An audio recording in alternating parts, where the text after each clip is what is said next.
I believe a lot of job seekers, they just click apply. When the recruiter or the company call them, congratulations, you'll be shortlisted for interview. Which company? Oh, I'm from company ABC. Did I apply ABC? Hello everybody! Today we have a new segment called CHIT CHAT with Aunty HR. So our first guest today is a very old friend of mine. A little bit background of this person's introduction, which I know a lot of you can relate. Just like me, he has a degree in engineering. He started out his career as an engineer, but today he is an expert headhunter. Another Cerita engineer society. So we welcome Jason Wong. A little bit background about Jason, like what I mentioned. He was an engineer for 10 years. Yes. And then he was headhunted by Kelly Services, a recruitment agency. More story to come. More story to come. He was being headhunted to lead the engineering team for almost 2 years. Then after that, he quitted from that company and started his own business, which is known as Hunters International in August 2014. And this year, you guys will be celebrating your 11th year anniversary. Yep. Okay, a little bit background about Hunters. So Hunters International won the Golden Bull Award by Business Media International for the emerging SME category in year 2022. And Jason himself was also listed as the most successful people in Malaysia by Britishpedia in 2020. Welcome to the show, Jason. Thank you very much, Aunty HR. Thanks for having me. Wow, you've done your research well. Some of the things also I forgot already. These are you forgotten? That's the powerful LinkedIn. So I believe you have scrolled through my LinkedIn profile. So we want to roll back about your career. I think when you study engineering and then you continue to be an engineer, it's quite natural. Very natural for my generation, our age. Your age? Without revealing our age, that time, our parents sent us to study, and I studied engineering. And the first thing is, the parents will say, please go back to the field that you studied. Which is so true, That's so true, right? Our generation. And then back then, engineer is like a sexy job. Boleh lah, sexy lah. Don't have a social media, cannot become a KOL. I wanted to become a KOL. Like let's say that generation got TikTok, whatever. I would have been probably thinking about it. That was like how many years ago? Like 23, 24 years ago. Yeah. 2000. Back then, early tidak 2000s. ada social media ma. I think only Friendster. Then Yahoo Messenger, ICQ. MRC. You see that old. Huh? Please Google if you do not know what's that. So anyway, but you were an engineer for a good 10 years. Yes. Before you make the move. Yes. So what changed after 10 years? I was working in multinational companies like Panasonic and also Western Digital. Mm-hmm. I was an engineer, by the way, practice engineer. Mm-hmm. So during my work as an engineer, I was actually exposed to meet up with clients and because my last job was an auditor, like a supplier quality auditor. So I audited some of the clients in overseas for the hard disk, because Western Digital is manufacturing hard disks. So you were one of the hated departments lah, auditor. Always come and check people, look for faults.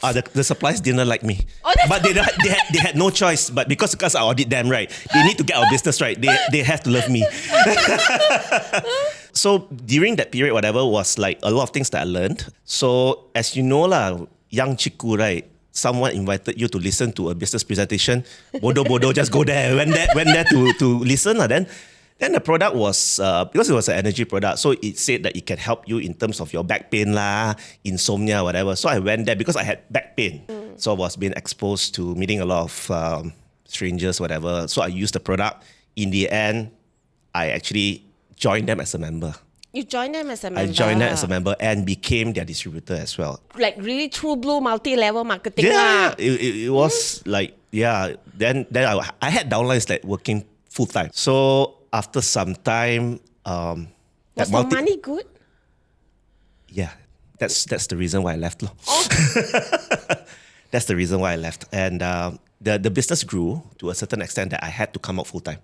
So it was a shocker to a lot of people. Wow. To throw your engineering field to go into something that I think a lot of people wouldn't have taken that particular option lah. But it was like, to a certain extent, I felt that I had to actually come out full time because I had the responsibility as a leader to guide my downlines. And my downlines were more elderly and more older than me, whatever, right? So they were like doing full time, was like very successful and all that. And I decided to actually come out full time to support them. But it's a very good base to train yourself to be an entrepreneur. Yes, Which- it is. which It is. who you Whatever are today. skills, certain skill sets that I have today, actually I learned during my multi-level exposure. Right. Nice. So like for example, meeting up with strangers, doing presentation, negotiation, persuasive skill or whatever, it was actually from that Multi-level multi-level marketing business. But you know, after I came out to become a full-timer and all that, For how long? 1 year plus. 1 year plus? Okay, that's So not so bad. a lot of things you didn't expect, right? Because the company has been established for 7 to 8 years. So, you know, being an engineer or being someone that before you come out, you have to do a lot of research. Are you sure that you really want to come out full time? Is this company stable? Is this multi-level? Is it like those money game, pyramid scheme, whatever? Not. It wasn't when I came out, right? But you know, sometimes things happen for a reason. Yes. That's why I came out, and eventually, after a year plus, the owner of the MLM company, they said they wanted to actually list their company in Hong Kong stock market. Oh, Yep. okay. So that got us excited because it will become bigger. And Yes. furthermore, this particular product has been exported to a lot of countries around the world. Okay. Right? So But it's a Malaysian product. it's a Malaysian product. It's a nice. Malaysian product. So when the owner said that they want to list it in Hong Kong, right? By the way, that time I was only like late 20s, early 30s. So like bodo, whatever. Oh, okay. So came out, Don't whatever. say lah, bodo. No lah, it's like really don't know. We are adventurous. Yes. When you're young, right? Yes. Energetic, whatever we want Yes. to go, we go. So they came up with a new marketing plan. Okay. Because it's like you want to get listed in Hong Kong, so you want to boost your business, right? Yes. So when you want to boost the business, so the so-called we all fully trusted our big boss, the vision. So because they actually changed the marketing plan because they wanted to be listed in Hong Kong, Yes. hence all of us believe in the vision of the boss. So that's where we recruited more downliners to make sure that they purchase the product, then they can also earn money because it's multi-level, right? I'm intrigued with the story. It seems like it's going to go somewhere now. Yeah, it's coming already. Coming already? Right. This season is season 1, got 8 episodes. I am at the 5th episode now. So at the end, when all of us like trusted, invested and all that, one day, you know that in order for you to run multi-level, you need to have a AJL license. AJL stands for Akta Jualan Langsung. Oh, So any okay. MLM company in Malaysia has to have that particular license. So some of the officers from that particular domestic trade, I think that ministry came over to the MLM office. Now the auditor kena audited lah. Not audit me, audit the company. Audit the company. So at the end, when they audited, we found out that the license was already expired. They're supposed to renew it. Okay, which So- is quite common, Common. right? Yeah. So all of us got to know about the news, and all the accounts in the multi-level, whatever, they've been frozen because they have to activate first the license before you can continue your business. And that period I could remember very well was because it was like 1 to 2 weeks before CNY in that year. Okay. More than 10 years ago. Okay. Right? So all of us like, okay, no issue one lah. Sure can renew one ma, right? Because it's like you have been running a business for so many years and it's just a matter of renewal, right? After that, we went to Chinese New Year because they still in the process of renewing. During the Chinese New Year, all of us were a bit jittery, nervous and all that because there wasn't any news about the renewal. And one day, the boss came out with an announcement that due to certain reasons, the license not able to be renewed. Just like that. Just like that. And the Hong Kong stock listing, whatever, was really affected by because of license. They are not Yes. able to proceed further. Okay, but the downlines already recruited. Downlines already recruited, paid already. Oh wow! So Jeng, during jeng, that period, all of us, even myself, all the leaders were a bit panicky lah because we actually stood up really fought for the company to really help to recruit, get them to come in as members. But at the end, everything was stopped. And it was a very short announcement, whatever, not without giving much reasons. They straight away, after a month plus, whatever, they wound up the company, liquidated the company. Just like that. Just like that. Then what happened to all the employees that you guys recruited? The distributors, we lost. Including you lah. We lost everything. So how much money did you lose? Can I share? No, it's a lot. It's a lot. It's a lot of money that I lost. But eventually, because I joined for quite a number of years, more than 5 years, part-timer was around 3 years plus, 4 years. Then full-time was around 1 year plus 2 years, right? So around 5 to 6 years, I've actually earned my money and all that. But the sad part was most of the new distributors that came in later, they lost their hard-earned money. They lost their savings. Some of them even borrowed money from the bank. Oh shit. You know the pressure and the stress level as being one of the leaders where every night they will call you like, what happened to the company? Can I get back my money? I need the money because I need to support my family, whatever. So, oh my God. So I went through that, trying to pacify, trying to console them, whatever. But at the end of the day, we were in the same boat. We couldn't really do anything because it was really the decision from the top. And he absconded, he left, he closed down the company, whatever. He ran away. Until today, I don't know where is he. Let's call him out. What is his name?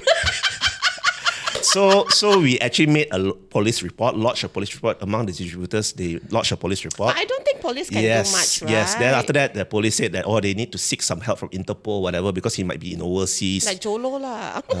Until today, also couldn't find, right? Yeah. So that was the experience that I went through. I kind of lost it in terms of like thinking that coming out from engineering, it would be rosier in terms of your path and all that at a young age. But things happen for a reason where if you don't face this kind of failure or whatever that you've gone through, right, you wouldn't have actually found another way to come up again and rebuild the whole thing. There's always a saying, right? When a door closes, another window opens. Yes. But it took me some time lah. So eventually my resume also got career gap lah. Which we're going to talk about that. There was a career gap of around 1 year, right? So there was a career gap in my LinkedIn profile. If you look into my LinkedIn profile, there was a career gap. And I was jobless because that time when it happened, it was also the year that I got married that year. So it was a very tough year. So this thing happened in January. I got married in May that same year. So I decided not to Sudah work. propose kan? Tak boleh unpropose, Tak correct? boleh. Sudah bayar semua. Sudah photoshoot. Sudah book restaurants. Semua tak boleh tukar lah. So Chinese. So semua all had been planned. So I told myself, why not just prepare for the wedding. After the wedding, let's see what I could do. Maybe come out again, do something else, or maybe go back to engineering. I have a private question, personal question. Oh, yes. All this thing happening, did you tell your fiancé about it? Your back then fiancé? She knows. She knows lah. Was very open about it lah. You didn't hide about it lah. She knew everything. She knew everything. She knew everything about it because my wife, now my wife, right? She was the one that introduced me to this MLM. She was the one. Yeah. So I felt that sometimes you really learn a lot along the process and made you stronger lah. So that particular whatever happened, it really changed my life totally, right? So 1 year not working and all that, we came back from our honeymoon. Then only I decided to look for a job. Because I felt that I didn't know what else to do. I told myself not really wanted to go to MLM again. Kena burn already mah. Okay. Right? So and a lot of people also approached me, why not you join this, do that as a freelance or whatever. So I thought that no lah, go back to a stable job, find a job, stabilize myself again, build up my confidence. But at that point of time, have you thought about I want to go back to be an engineer? Yes, of course. Yes. But you see, one of the things that I was considering also that time was if I have gone back to engineering, right, I needed to compete with the younger engineers. That's true. That's number one. That's true. Number two, career gap lor. Look at my resume. What happened to you? Or you came out to become a distributor at MLM. So you will work with us. After that, you will leave us again, is it? To do something else? We park that question one side. Okay. We will talk about that. Okay. So that was the second part, right? And third part, I felt that depending on what type of engineering that you do, lah, right? So my role, I loved my job previously, but after MLMs, whatever I've gone through MLM, I learned so many different things from doing sales, marketing, business development. Like you need to recruit people, right? And managing a business as a whole. managing people, right? All that. So And how to recover after being cheated. We park that later. So because of whatever I learned, I decided why not I do something else, not in engineering anymore. That's how the next stage now, season 2. Season two now. Of Jason Wong's Yes, life. season 2 now. One day I decided to, when I wanted to look for a job, I decided to maybe walk into a recruitment agency, maybe ask them what they have. Smart. Walk into the agency, see what they have and all that. So guess what? I actually walked into Kelly Services. But what made you went through an agency? Actually, not a lot of people know you can look for a job through a recruitment agency. Because that time I was also using JobStreet, right? JobStreet has been all the while the Yeah, number but that one, is the thing. right? So I actually look at what the jobs available in the market and all. But when you were jobless and you're not too sure what you want to do, you became more, you really very panic mode, right? And in order for me to be a little bit more proactive, I decided to why not walk in and also find out, talk to more people, or even talking to the recruiters to find out what's in the market, right? So I actually did that because I felt that while waiting for the applications that I applied, didn't come back to me. So it's like another channel for you to look for a job. Yes. So knowing Kelly Services that time was the number one recruitment agency in Malaysia. They still are. Oh, they still are. They still are. Okay. Sorry, Kelly. But of course, they have rebranded already to Persol Kelly. So Kelly has been the number one recruitment agencies. Even myself, I knew about Kelly Services. So I decided to check out where's their office and decided to just make a trip down to the office and walk in and talk to any consultant that time, right? So I walked in. There was this particular senior consultant that actually spoke to me. And he was also, he looked at my resume. I had a few engineering roles for you, whatever. So I looked at the engineering roles. Did he question about your 1 year gap? Yeah, I shared to him as well. And all that. And obviously I didn't go very, very detailed. But he was okay with the gap? Very detailed and all that. Like I say, I came out to venture into something else, right? So. And it was acceptable, right? It was acceptable, right? And when he looked at it, he actually proposed to me some engineering jobs. I looked at it, I say no. I'm not keen to go into this field of engineering, that few jobs that they had, right? And he actually proposed, hey, our engineering division in Kelly looking for one consultant. So there was an opening. There was a job opening that time. So when he shared to me, I was like, I thought about it, right? If I wanted to change career now, I wasn't sure, right? Because it's totally new for me. Because you're already more than 10 years in the workforce. So one of the worst things was you would a lot of things crop up in your mind and all that. Like a lot of doubts. A lot of doubts. Like if you really wanted to go into a new industry, first thing first, can you really do well or not? Because you're at the age of early 30s really, you cannot afford to fail, right? Number two is this role is very different from whatever that I have worked before. But after a few days or a week when I thought about it, right, why I decided to join them as a recruitment consultant, there were a few reasons. Number one, if MLM was so tough, I also could recruit those strangers. What about recruiting professionals? Actually, MLM is one of the toughest to recruit. So recruitment is about recruiting professionals, right? Recruiting those that already employed. Yes. So I felt that it has to be easier than recruiting strangers. You thought it was That was easier. number one. Okay. Number one. Number two, if let's say they hired me for the engineering division because of my background in engineering, so I thought that if let's say I go into recruitment, can I be better than other recruiters in engineering recruitment? I would think so. Yep, because leveraging on my background and my expertise, so probably I would be able to talk to more engineers, maybe in the future, get in more clients, engineering clients because of my background. So there was this particular added advantage. Yeah, and you also speak their lingo. Yes, correct. Because in a lot of recruitment agency, they believe in experts hiring experts. Correct. That was number 2. Number 3, because let's say I've like earned quite a bit from my multi-level, right? It was like, okay lah, I mean comfortable lah. But to go back to a new field, I knew that I couldn't demand the salary that I want. Dang. This is one of the questions a lot of people ask. If I would change my specialization, do I have to start from the beginning, including my salary? Yes. Oh no. Yes. So Kelly offered me after 4 rounds of interview for that recruitment consultant. I was shocked. 4 rounds. Okay. In the end, they offered me. The salary was definitely lower than my engineering time. I mean, my engineer's salary. And that was like 3 years ago, 3-4 years ago. 2 to 3 years ago. 3 years ago. 2 to 3 years ago. Imagine that. It was lower. But one thing good was they have commission incentive because depending on your... The base was lower. The base was lower. But the variable payout... There's the incentive that you can actually have the potential to earn more.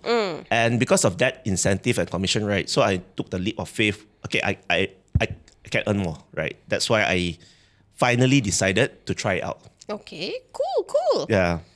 So during the recruitment, whatever, I think that period, it really motivated me to become the best. I wanted to become the best because I have very limited time because of my age. That time was early 30s really. So I had to be more hardworking, put in more effort than the rest, and to prove myself again to the market, right? And to the company and to my bosses, right? So that's where I really put a lot of time to become the top. So it's all about the mindset.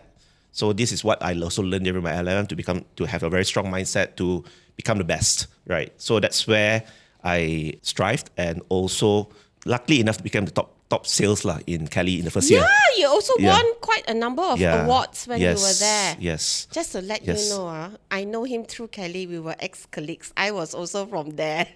Yes. So. But back then, I remember the engineering team. They are always very silo. They don't mix around a lot. They are correct. I think the engineering team also that period was struggling and not doing well. So, it's difficult as well. I mean, to hire engineers, right? To get engineering talents, it wasn't easy. It's not easy lah. It wasn't easy. Engineer say I don't want to be engineer. It wasn't easy. So luckily enough, also that year turned out to be well. I mean, in terms of the sales, whatever, it grew. And the first year top, then second year, because I left halfway, like second year, like 6 months into it, right? So the first 6 months or so, I was doing well. I was also the top. And guess what?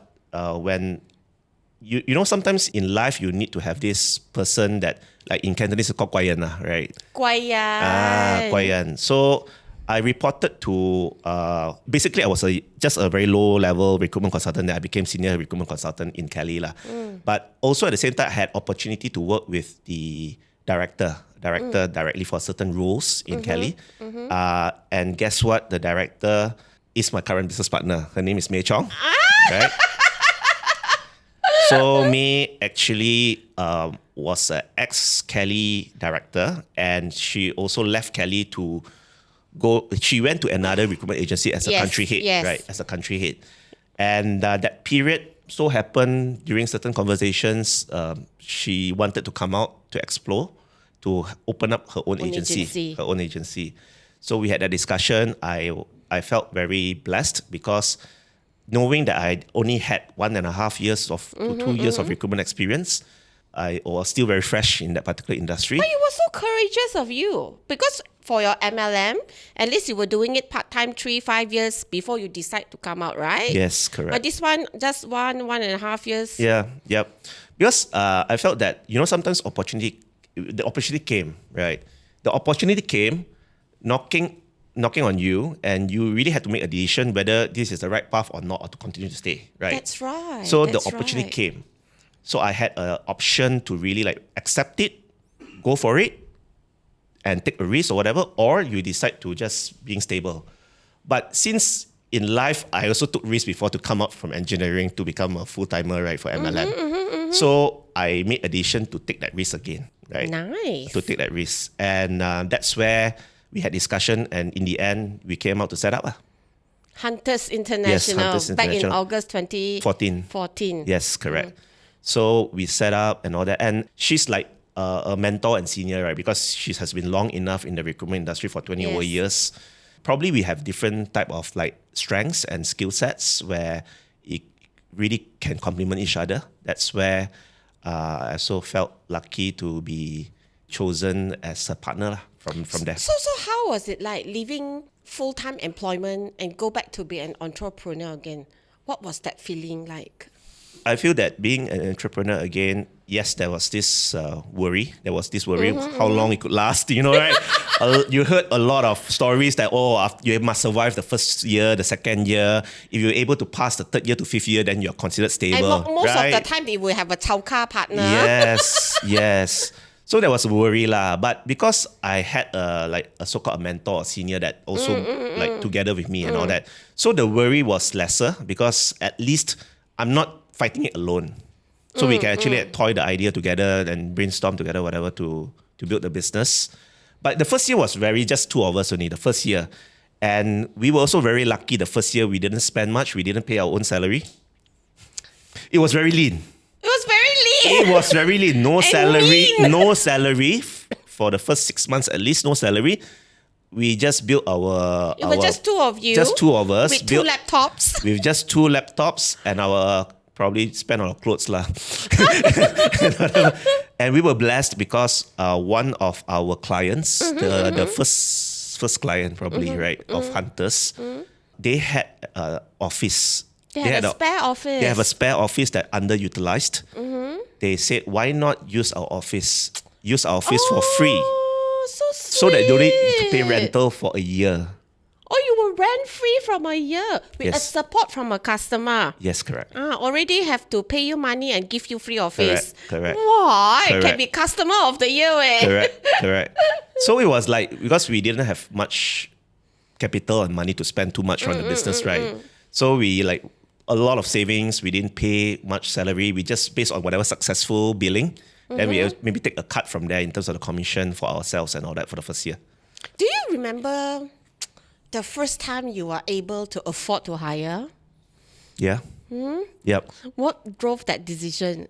We had to see whether we can afford or not. I think the first person that we hired was for more towards helping us in terms of the accounts admin, right? Because somebody junior. Somebody junior. No, we actually hired a little bit more senior. It was May's friend and all that. It was a friend. It was a friend to help out and all that. And at the same time, also we had some freelancers helping together lah. That period, right? Freelancers to help to bump up a bit about our sales and revenue for the company. So we decided to hire the first one, admin person. Then after a year, we also felt bad, right? To rent free for a year. So we told ourselves, why not the second year we decide to get an office or move to an office. So it was a decision made whether to move to office, rent it, or to purchase it.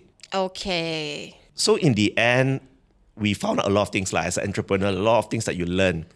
Your company was so new, you think your bank will give you money, man? Of course no. Right. So we also realized that in order to get bank loan, whatever, your company has to like at least be in operations, 3 years in operations. Audited report. 3 years in operations with audited report and all that. So when that was second year, we couldn't get any facilities or any bank loans for whatever. So what happened? You continued to stay there? We left. We moved out. We were truly grateful with our client that actually able to rent us that space and all that.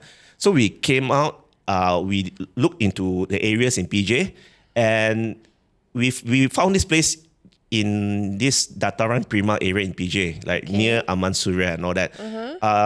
So we saw this place.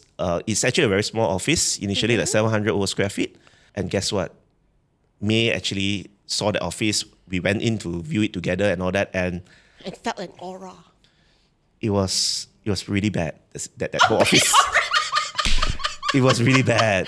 Okay. It's like totally you see the aura. If you had the chance to see the old photos that we had of the first office, right? The wall also got a lot like all those a lot of holes.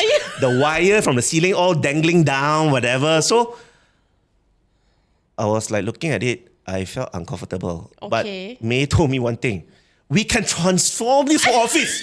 You can renovate nicely, whatever, and become very comfy. I was looking at her. Wow, okay, got money, yeah. Because renovation, you need cash, yes. right? We had discussion. In the end, we purchased it. You purchased it. Not even decided to rent first. Why? We purchased it. You all really good risk takers, huh? We purchased it with whatever funds that we have and all that. So both of us, it wasn't very expensive. But Yeah, just operating 1 year, you Yes. guys decided to purchase an office. Yes, correct. Yes, correct. Then in the end, when we purchased it, then after that we transformed the whole office to become more office-like. Are you guys still there today? No, we have actually moved to another office opposite, same area, to a bigger space, larger space. Yeah. And all this was happening like 10 years ago. Yes, correct. And today, how many staff do you have? We have roughly around 20, around there. Around 20 employees? Yes, correct. Nice. And not only one office, right? You Yes. guys actually have 2 offices now. We have 3. We have 3 offices now. Yes. Whoa. 3 offices. And eyeing on the 4th one. No lah. Not yet. We are looking into it, but obviously this involves a lot of planning, right? Cash flow planning, whatever. Yes, we are looking into it, but not yet. Not yet. Not yet. But I think it's very good. Yeah. From where you came from, Thank an you. engineer, Thank you. then change your career, Yeah. then almost went into bankruptcy, Yeah.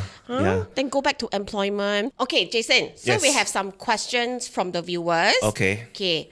Knowing that you are a recruitment expert now, So-called lah. Yeah. yes, Yeah. you're a recruitment expert now. One of the questions that viewers want to know is how to make a recruiter notice our application. I send 10 of my application every month, but none of them call me back. This is a common question, by the way, right? First thing first, when you send application, you apply for 3 jobs, 5 jobs, 10 jobs. First question you ask yourself, do you tailor-make your resume to the job that you are applying? Normally, no. It's just one Normally, resume no, right? that we send Normally, to no. everywhere. Because you see, first thing first, when you apply for a job, you need to know what you're applying for. That's right. So when you read the job scope, when you read the requirements, each different job would have different expectations, scope, and requirement. Yes. So when the recruiters or the hiring managers look at the resume, if they read it doesn't align to what they want, do you think they will shortlist you? Maybe no. Maybe yes, maybe no, right? Yes. So yeah. in But order it's to definitely not a yes. Yes, is in order to increase the chances. First thing first, I think nowadays job seekers do a little bit more effort lah, right?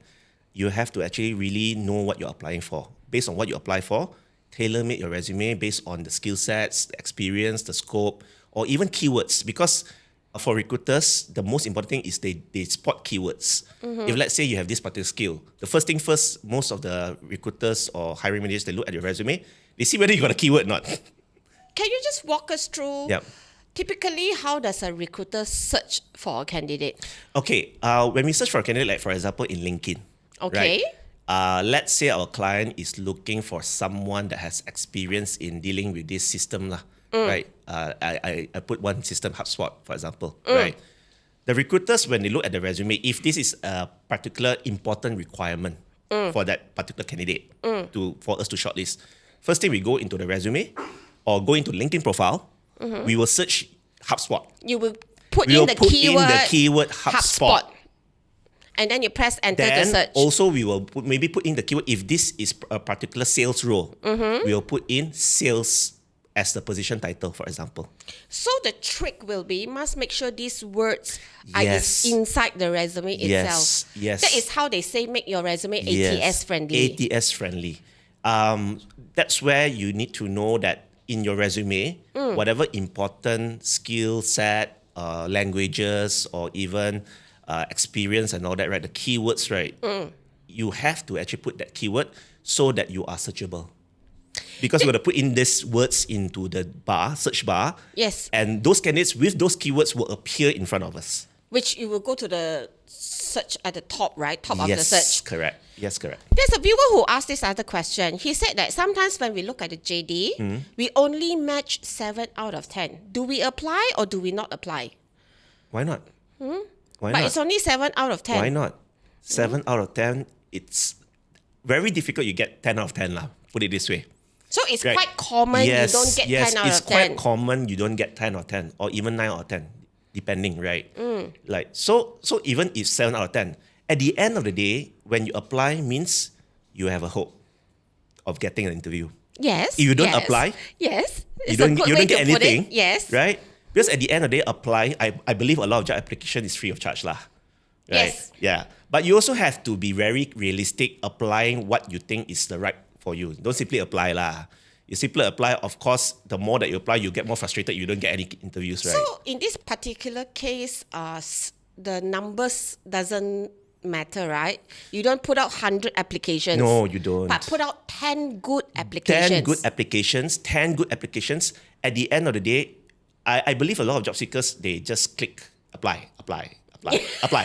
Or it's free, it's free of charge, right? Apply. Yes. Then when the recruiter or the company, the hiring, the interview, talent acquisition team probably call them, hey, congratulations, you've been shortlisted for interview. Which company, Which company that I apply? Oh, I'm from company ABC. Did I apply ABC? Oh, so sorry. Yeah, I applied. Let me check back my application. Yeah, I applied. So when a recruiter hear that, is it a turn off? It's really a turn off. It's really a turn off. It's really a turn off, right? First thing, you also need to know the employer that you applied for that. You have to know them a little bit lah, right? So at least pretend Yeah, lah. yes. Yeah. So because at the end of the day, you have to show your interest, enthusiasm towards the company that you're applying for, right? Okay, I get it. So talking about that, is there a particular resume that a recruiter prefer? Like nowadays, you have the 1 column, 2 columns. I felt that the most important, the content of the resume is the most important thing, right? The content, it shouldn't be too long. 1 page to 2 pages, depending on the years of experience lah. I mean, if let's say you have worked long enough, like more than 5 years, more than 10 years, probably it can go up to 3 pages, for example. But it shouldn't even go more than that, because at the end of the day, how a recruiter or talent acquisition person scan the resume, they scan like within a resume, they scan like maybe 5 seconds to 10 seconds. They just go down like a scanner lah. Scan. They scan first thing first. They look at your background, your experience, where do you work, how long do you work in that particular company, and all that. So those are the important elements: Yes. your background, your Yes. Experience, and most important thing, every experience, please indicate your achievement. Like what kind of awards you have won. Yes. At the same time, okay, you have 10 candidates. If let's say I'm going to scan 10 candidates, right? If I read the job scope, if you're applying for that particular role, sales role, Yes. the job scope is almost there already. But what differentiates you? That's You have to be right. unique. You have to show your value and your worth to the company in order for them to shortlist you. Because there's another 30 candidates who looks the same. Same. Sorry to say this, but a lot of candidates copy and pasted the job scope. Yes. They took the company's JD. Yes. They copy, paste into their resume. Didn't even had the effort to actually revise it to their own words, using their own words, right? So yeah, that is not advisable lah.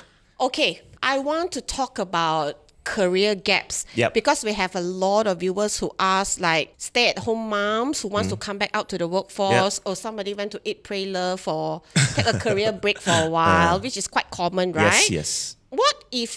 How long is a gap is considered a significant gap? I think the gap, whether being it's like 1 month, 2 months, 3 months, or even 1 year, 2 years, right? Let's say like 2 years. Right.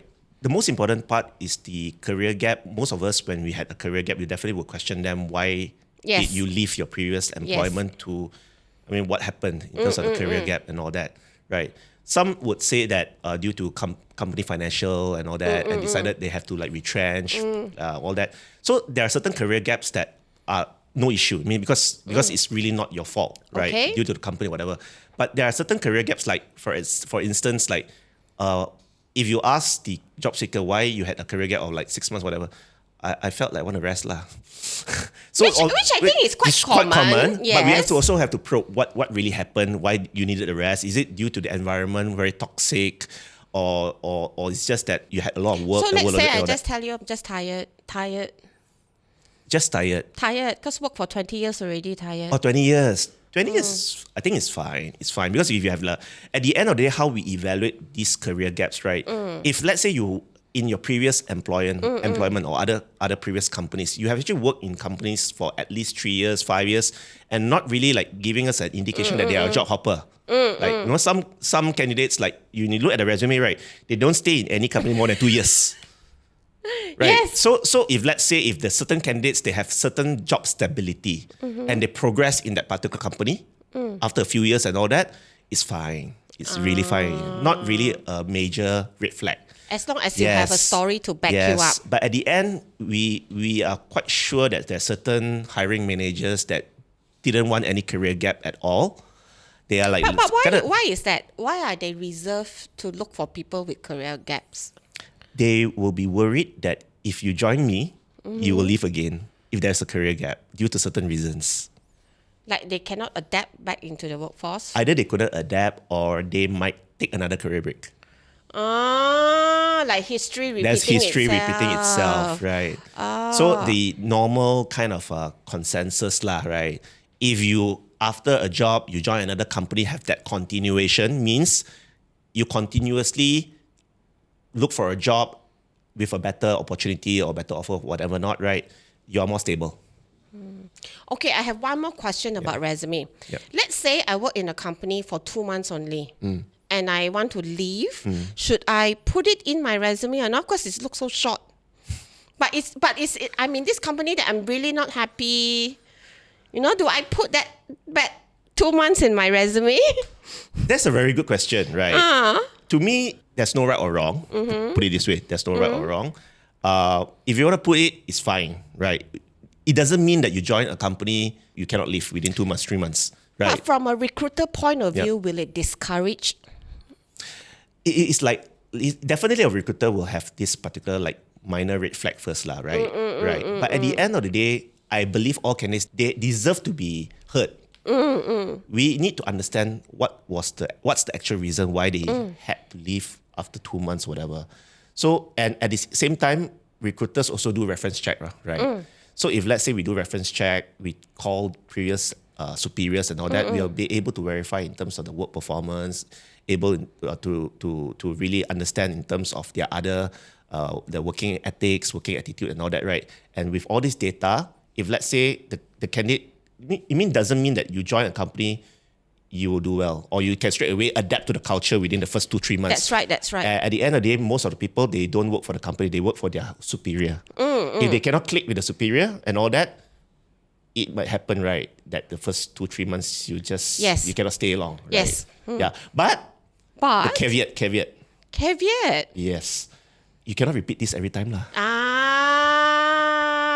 Throughout your career, you have some career disasters. You also will do well in some part of the job, right? But you cannot be that each and every job you tell me that I cannot fit into the culture. I cannot work with my boss. Then it's definitely a red flag. Yes, then you have to question. Yes. Is the market the problem or you are the problem? Yes, correct. It's like, it's very normal throughout your career journey, whatever. You may actually screw up once or twice in your career. It's fine. Yes. But you cannot screw up every time. Okay. Or most of the time.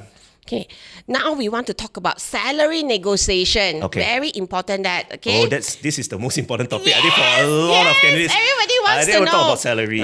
Now, a lot of viewers ask this, like, how much percentage should I ask in increase when I applying for a new job? Is there a percentage of it? 20%?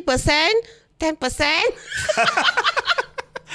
These are actual questions. Let me share first the market practice, right? The market practice in terms of like salary jump from one job to another would be averagely between 10 to 20%. Okay. That would be the average, right? This is for a lateral move. That's for a lateral move, or even to go to a new career progression, for example. So averagely, a lot of employees pay between that range, 10 to 20%, right? In order to answer the question, what's the percentage?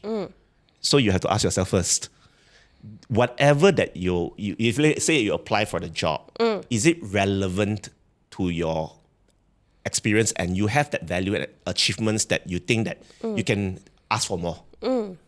So if let's say if you're working in a very niche role and you have that particular skill set whereby not many people in the market has it, right? But how would I know? Okay, so in the end, first thing first, in terms of the job scope and the so-called the requirements, right? Practically, they will actually highlight one of the key requirements that whether you have it or not, right?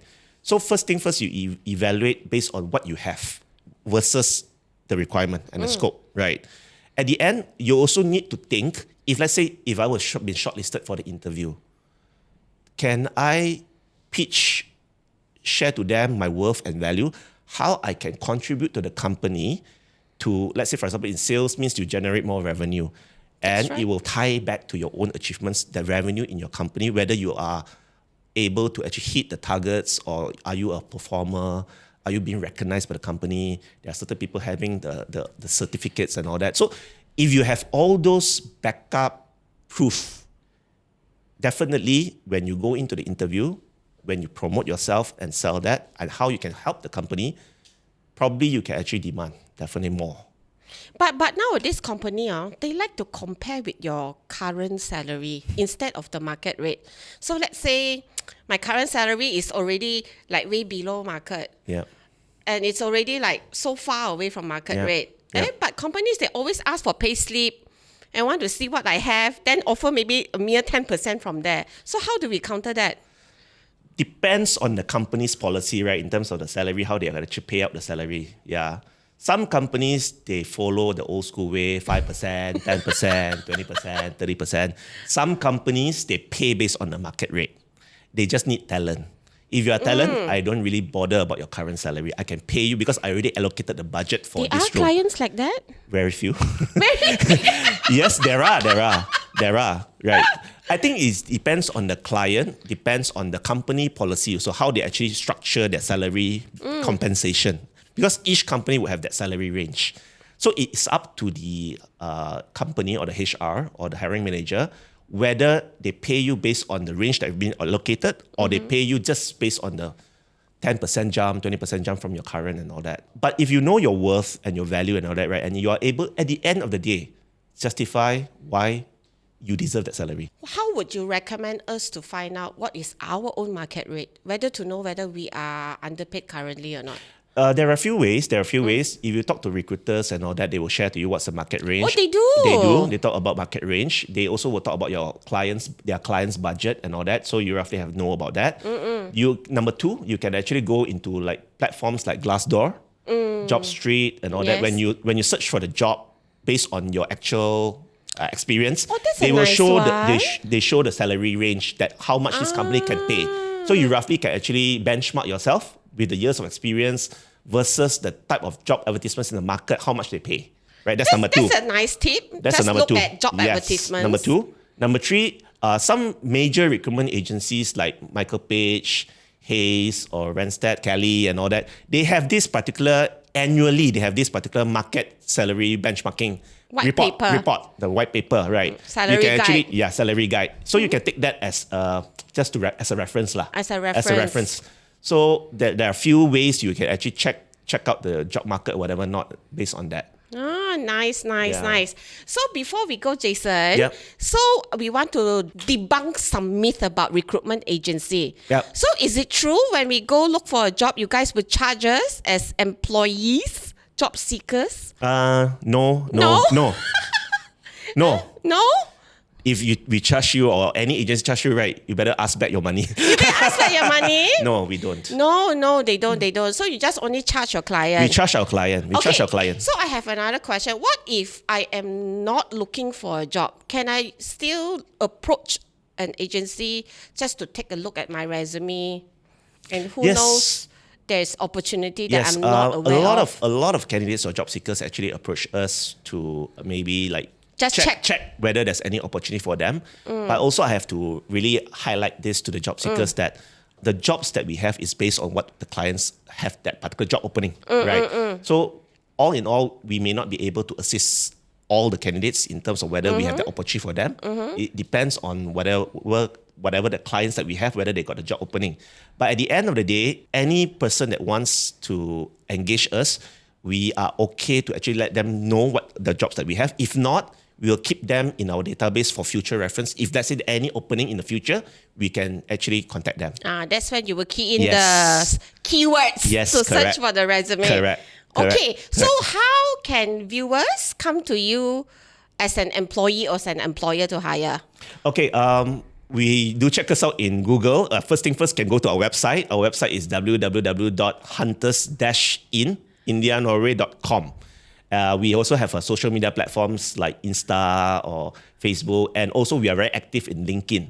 So for any job seekers, the most powerful platform now in the market is please be active in LinkedIn. LinkedIn. Yes, because there are a lot of particular, not only us hunters, there are a lot of other recruitment agencies in the market, as well as you can actually connect to the company that you really want to join, because you can actually connect with the HR, the recruitment person or talent acquisition in the direct company. Connect with them in LinkedIn, drop them a message that, hey, I'm very keen to actually join your company. Is there any opportunity available for my experience? Let me attach my resume. Please have a look and all that.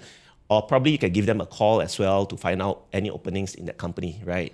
So I think for now, more than ever, the job landscape is very competitive. Yes. You cannot be too reactive, like just wait things to happen and Yes. just apply, thinking that just by applying is enough, right? So I feel that a lot of job seekers are struggling where they couldn't really get interviews, right? So the tip for them in terms of being proactive is, first thing you really need to do, tailor-make your resume. That's number one. Number two, have a LinkedIn account. Being active in LinkedIn, putting the keywords there, and make yourself visible. Make yourself visible. Make yourself visible so that people can discover you. If let's say we key in the keywords, your profile not appearing in front of us, right? Definitely we don't know you are there. That's right. Make yourself visible. You want to be found, you Yes. need to be out there. Yes. And network. And network. Network. Know more people, network with the right parties, industry experts, recruiters, network with them, because you never know. You don't need to apply for a job. You get recommended. That's when you get headhunted. Yes, correct. Correct. So you have to do all this in parallel in order to increase the chances of you getting employed, by the way. There you have it. Tips from Jason Wong, founder of Hunters International. Thank you for joining us today. Thank you, Aunty HR. Thank you, HR. Are you sure? You are very experienced in this area as well. Yes. But I've learned every day is a learning experience. Yes, Thank you so much for Thank you. joining Thank you, us. Aunty. If you like this video, please like, share, and subscribe. Thank you. We will see you guys another time. Bye. Bye.